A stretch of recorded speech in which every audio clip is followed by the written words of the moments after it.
Муай-тай – уважение к сопернику и дань традициям. На стартующем 4 августа в Бангкоке первенстве мира по тайскому боксу воспитанник профильной республиканской федерации Иван Ильин будет выходить на поединки в манконе в цветах флага Чувашии.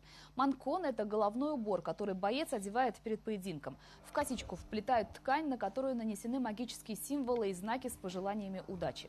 На заключительной перед отъездом тренировки манкон юному чувашскому файтеру вручил президент федерации Игорь Ильин. Удачи, боец! Буду биться до конца.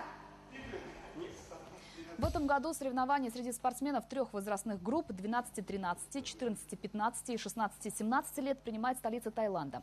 Организаторы первенства мира попросили руководство национальных команд учесть этот факт. Так что воспитаннику столичного клуба «Колизей» Ивану Ильину пришлось изучать не только технику ударов, но и ритуальный танец рам-муай и традиционные поклоны с манконом. Спасибо большое всем, кто мне помогал в подготовке. Сегодня мы изучаем небольшой танец, до конца его дорабатываем. У каждого тайского боксера это визитная карточка перед выходом на бой. Первый выход в ринг у Ивана Ильина запланирован на 5 августа.